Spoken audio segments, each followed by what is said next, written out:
All right, welcome Dr. Mike Mostrenko, who is an ER physician at Eagle Ridge Hospital in the Tri-Cities, and we're here to talk about an event called Wheel to Heal. So thank you very much for being here. Well, thanks for having me. It's yeah, my Wheel pleasure. to Heal is coming up on May the 3rd, and it's basically I don't want to say it's a race. It's a fun ride. Yeah, it's not a race. Yeah. It's just a participation event. You have to tell for that the to hospital. Caitlin. Yeah. I mean, we've got rides for everyone at this event. We've got rides for kids in the parking lot.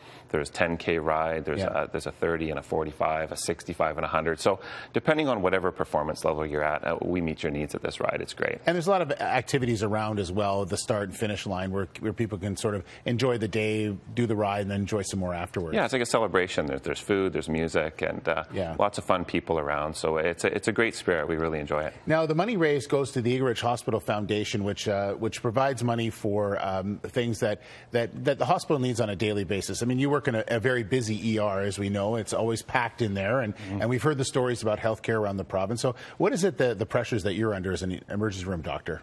Well, I think for anyone who's been in an emergency room in the last decade, I mean, they know they're busy places. And the pressures we're under are primarily trying to meet the needs of the patients with the limited resources that we have. Our hospital, I can speak just on behalf of Eagle Ridge Hospital. Right. Our hospital was built 30 years ago. Sure. And, you know, the community's grown and the population's grown. Patients are getting older and the complexity of medical treatment's increasing. So as that demand increases, our facilities are staying the same size. And so we're just trying to deal with overcrowding. And the pressures for us most of the time are just trying to decide who needs our care first. Yeah. And how to who do you take out of the waiting room first, and then leave the others? And it's a very difficult decision for a lot of us, and that puts us under pressure. Is that the one where, because a lot of people wonder, you know, that exact question is just whoever's got the most urgent care needed, that's who goes first? Yeah, and they're difficult decisions for the staff to make. Our triage nurses. Someone comes in with a broken arm and think, well, that's big, but someone has some, you know, it's a tough one. And it's usually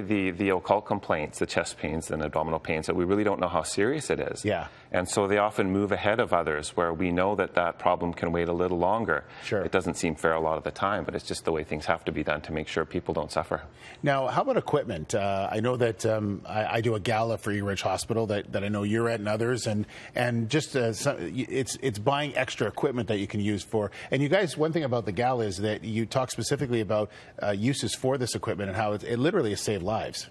Yeah, and the foundation raises money to buy this important equipment, and about 2/3 of the equipment at Eagle Ridge Hospital is purchased through the foundation. So it's really critical to the success of the hospital and to the quality of care that we give to the patients in the Tri-Cities. And so the equipment goes as far as operating room equipment, emergency room equipment, beds, things that make patients comfortable on the ward. It takes the whole hospital. This ultrasound machine, a couple of years ago, we were raising money for, and I tell the story before. This young girl was in a biking accident. She told her story, and she had fallen, and the handlebar went into her chest, and she came to the hospital. And if you didn't have that piece of equipment, you wouldn't realize just how serious it was, and ended up saving her life. Yeah, most of the pieces of equipment we buy, we decide to buy them based on how important they are for saving lives. And you know, there's stuff like cancer treatment that needs special equipment, and treating people after cancer treatment.